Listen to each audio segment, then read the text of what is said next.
SBC आरक्षण बचाव संघर्ष समिती धर्माबादच्या वतीने जिल्हाधिकारी कार्यालय नांदेड यांच्या मार्फत मुख्यमंत्री देवेंद्र फडणवीस यांना एक निवेदन सादर करण्यात आले आहे। याबाबत सविस्तर वृत्त असे की आज गुरुवारी दुपारी 12:15 वाजताच्या दरम्यान एसबीसी आरक्षण बचाव संघर्ष समिती धर्माबादच्या वतीने जिल्हाधिकारी कार्यालय नांदेड यांच्या मार्फत मुख्यमंत्री देवेंद्र फडणवीस यांना एक निवेदन सादर केले आहे। या निवेदनात असे म्हटले आहे की विशेष मागास प्रवर्गाच्या व विणकरांच्या 30 वर्षापासून प्रलंबित असलेल्या विविध मागण्यांसाठी सदरचे हे निवेदन सादर केले असल्याची माहिती डॉक्टर बालाजी कोंपलवार यांनी जिल्हाधिकारी कार्यालयासमोर आज दुपारी 12:20 आपल्या प्रतिक्रियेद्वारे सविस्तर माहिती दिली आहे। चला तर मग जाणून घेऊ काय म्हणालेत कोंपलवार।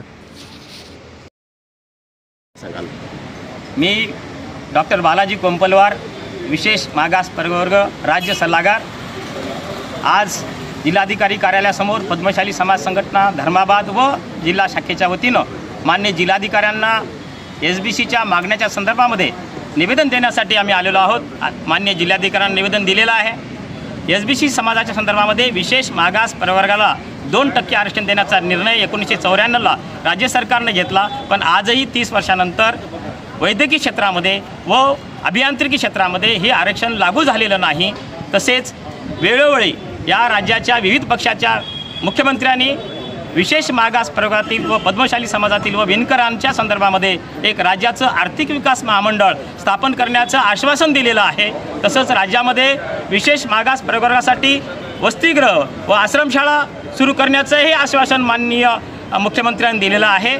परंतु अद्याप या सर्व अध्यादेशाच्या संदर्भामध्ये अंमलबजावणी झालेली नाही आणि दिलेल्या आश्वासनाची पूर्ती झालेली नाही। म्हणून विशेष मागास प्रवर्गाच्या वतीनं व पद्मशाली समाज संघटनेच्या वतीनं शासनाला मी आवाहन करतो की या सर्व मागण्या लवकरात लवकर पूर्ण करावेत, अन्यथा विशेष मागास प्रवर्ग व पद्मशाली समाज संघटनेच्या वतीनं राज्यभर आंदोलन तीव्र करण्यात येईल। जय हिंद।